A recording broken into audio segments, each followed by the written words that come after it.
Many of you have spoiled your class 11th, and despite acknowledging this fact, many of you are going to spoil your class 12th as well.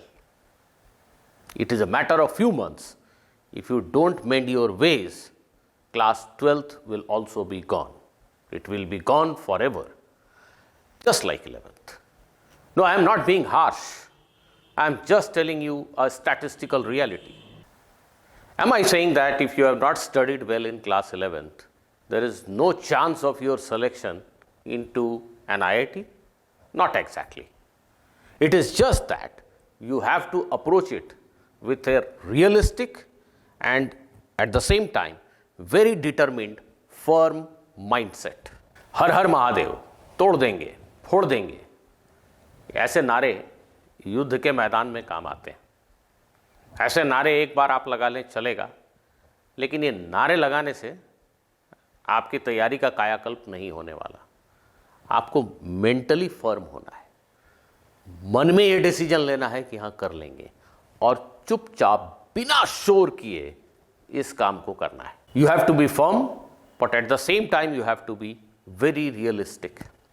If you have been playing गली cricket for some time, you cannot dream of facing Jasprit Bumrah one fine day and hitting him all over the park.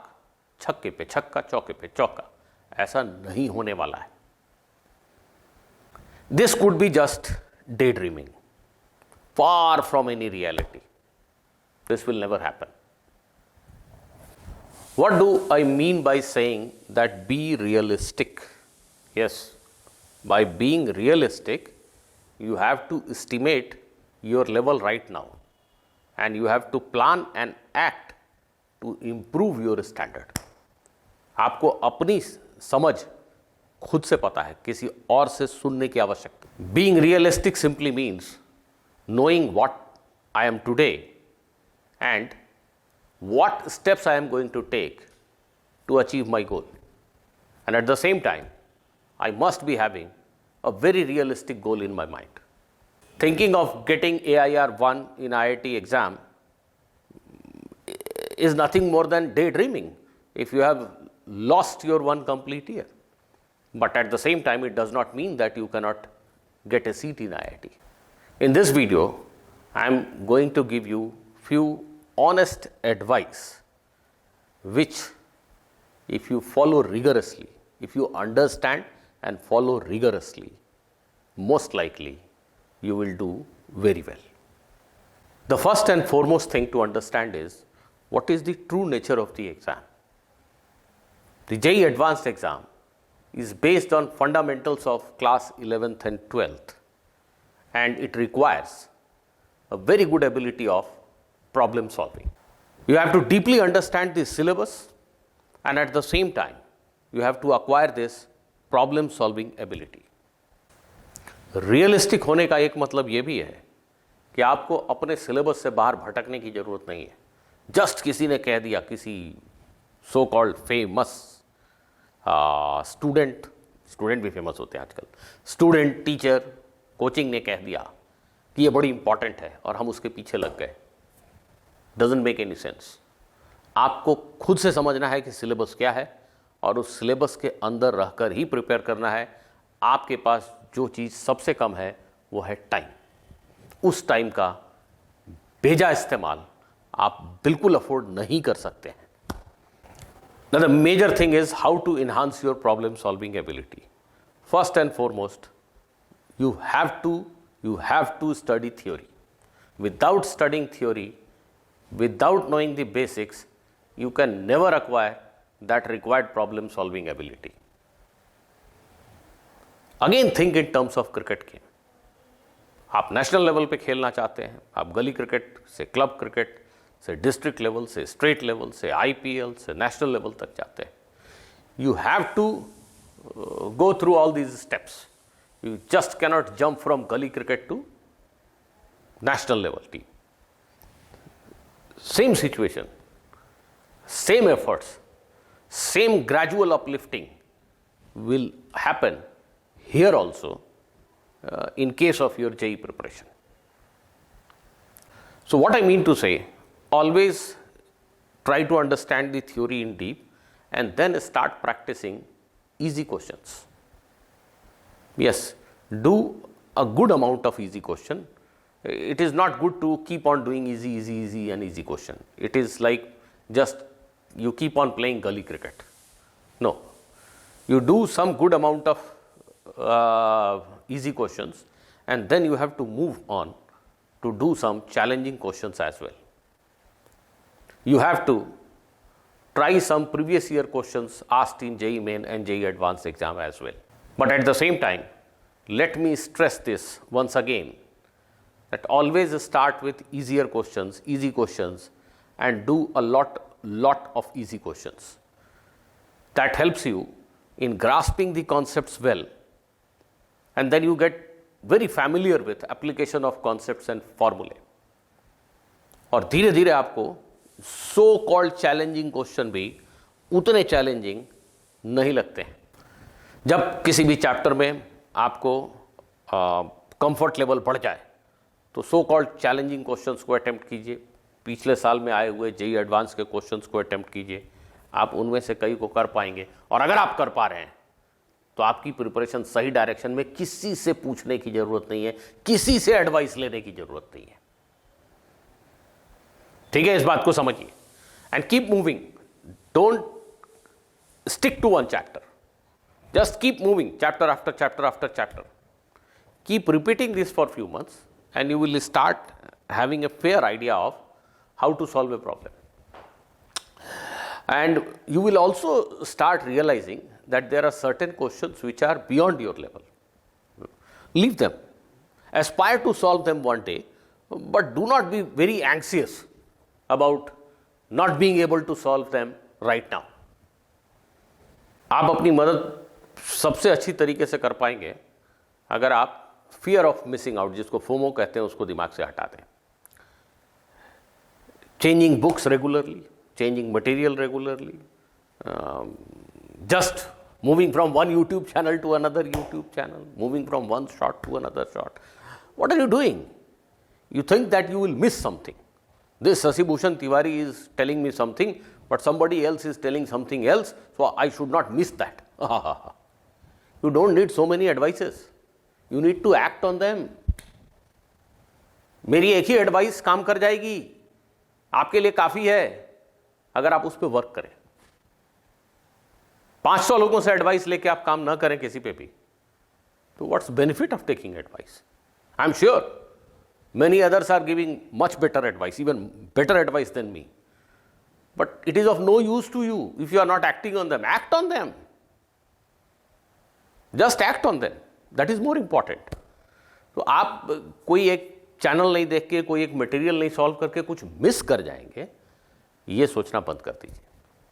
तो आपकी गाड़ी सही चल रही है कि नहीं आपको पता कैसे चलेगा? PYQs, प्रीवियस ईयर क्वेश्चंस अगर आपको समझ में आने लगे, और काफी सारे समझ में आने लगे, तो आप सही रास्ते पे जा रहे हैं, किसी से पूछने की जरूरत ही नहीं है. Just keep on doing what you are doing. और वो अगर नहीं बन रहे हैं तब जरूर किसी से बात कीजिए, पूछिए किसी से कि मुझसे ये अभी भी नहीं हो रहे हैं, मैं अपने पढ़ाई के तौर तरीकों में क्या सुधार करूं. जरूर बात कीजिए उस केस में. आपकी उम्र ऐसी है जिसमें दिमाग का डिस्ट्रैक्ट होना बड़ा स्वाभाविक है, नेचुरल है. तो आप अगर डिस्ट्रैक्टेड हैं तो ये कुछ भी अननेचुरल तो नहीं है, लेकिन आपको हर हाल में डिस्ट्रैक्शन को कट करना है. भगवान श्री राम राज परिवार में पैदा हुए थे, लेकिन आपकी उम्र में उनको भी पढ़ने के लिए जंगल में भेज दिया गया था गुरु के पास. क्यों? शायद मकसद डिस्ट्रैक्शन को कट करना ही था. तो हम और आप तो राज परिवार में शायद पैदा भी नहीं हुए, एक आध कुछ कोई हो भी सकते हैं, भाई माफ कीजिएगा, बट मैक्सिमम लोग तो राज परिवार में पैदा नहीं हुए. We are common people. हमें जिंदगी जीने के लिए काम करना है, मेहनत करनी है. ऐसे में हम इतने सारे डिस्ट्रैक्शन अफोर्ड नहीं कर सकते. डिस्ट्रैक्शन को आपको कट करना ही पड़ेगा, रूथलेसली कट करना पड़ेगा. जब आप पढ़ने के लिए स्टडी टेबल पे बैठे, अगले 1 घंटे में आप क्या करने वाले हैं ये खुद को जरूर बोल के बताएं. और उस 1 घंटे में ऐसे कि जैसे 1 घंटे के बाद मुझे जीवन में कभी नहीं पढ़ना है, उस तरीके से पढ़ें। किसी भी ये स्किल एक्वायर करनी पड़ेगी। हर 15 मिनट में अपने आप से बातें करें और पूछें कि ये दिमाग तुम क्या सोच रहे हो, what are you thinking right now, are you distracted, no, come back to the subject, focus on this question. हर 15 मिनट में खुद से एक बार पूछो, चेक, रियलिटी चेक, क्या कर रहे हो, and you will be surprised most of the time you are daydreaming. So gradually and gradually you have to keep on teaching this mind that you have to focus on this, and gradually you will start focusing on this.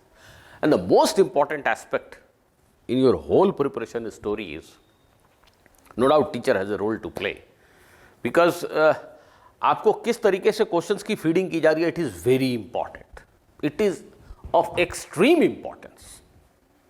मेरे लिए बहुत आसान है आपको हमेशा के लिए distract कर देना, आपको हमेशा के लिए जेईई के प्रिपरेशन से हटा देना, कुछ पढ़ा के और आपको कुछ ऐसे क्वेश्चन दे दूं जो आप कर ही नहीं सकते, मुझे पता है।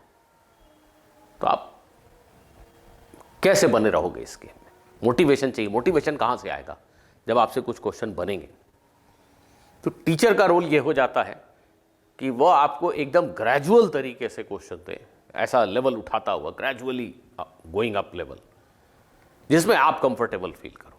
अगर आप यहां से चलते यहां जाके सांस आपकी फूलने लगी, तो बस इससे थोड़ा ऊपर जाके ही रुक जाएं, यहां तो कभी ना जाएं, कोई अर्थ ही नहीं है उसका। टीचर का ये सबसे बड़ा रोल है, ठीक है।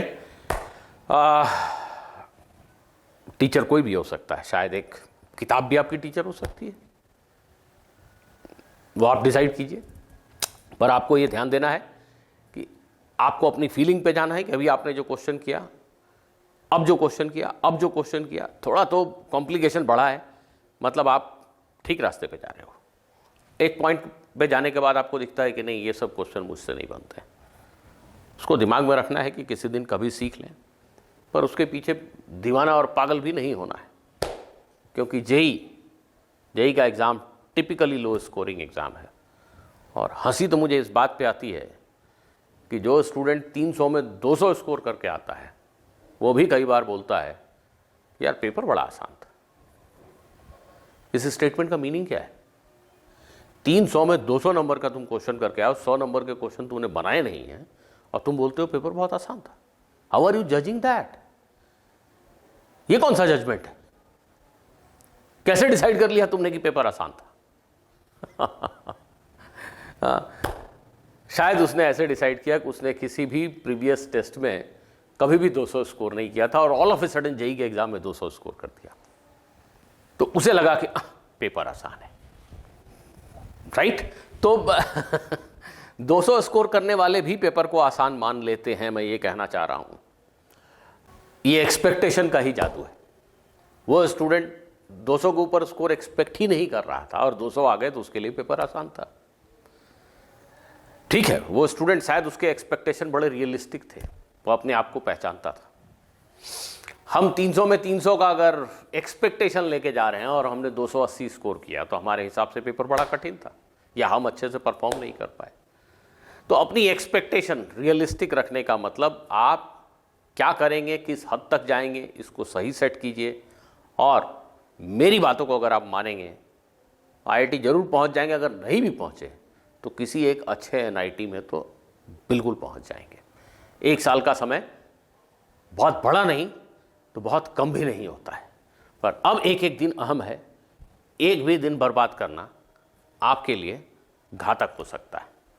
एक आखिरी एडवाइस, सभी सब्जेक्ट को इंपॉर्टेंस दें। किसी एक सब्जेक्ट आपको जस्ट बिकॉज किसी वजह से आपको अच्छा लगता है, उसके पीछे ना पड़े रहें। किसी भी एक सब्जेक्ट में आप ऑलरेडी अगर इमेजिन करो 100 में 90 स्कोर कर रहे हो, तो बहुत मेहनत कर लोगे तो 99 पहुंच जाओगे। लेकिन एक सब्जेक्ट जिसमें 30 स्कोर कर रहे हो, उतना ही एफर्ट यहाँ डालोगे तो 30 से 70 पहुंच जाओगे। तो अल्टीमेटली तो ओवरऑल स्कोर ही मैटर करता है ना। So pay attention to each and every subject. आप सभी ऐसे स्टूडेंट को जिन्होंने 11th में पढ़ाई नहीं की है ढंग से, उनको एकदम रियलिस्टिक होके और अपने इंप्रूवमेंट पे, ग्रेजुअल इंप्रूवमेंट पे ध्यान देना है, न कि दुनिया वाले क्या कह रहे हैं। दुनिया वाले बोल रहे हैं कि ये बुक बनाओ और उस बुक का एक भी क्वेश्चन आपको समझ में नहीं आता है, वो किस काम का है आपके, वो आपको डिमोटिवेट कर रहा है। Don't touch that. आप अपने आप को पहचानो और अपने लेवल को सिर्फ बढ़ाओ। अगर 1 साल तक बढ़ाते रहे तो तुम लाखों लोगों को बीट कर दोगे। Good luck.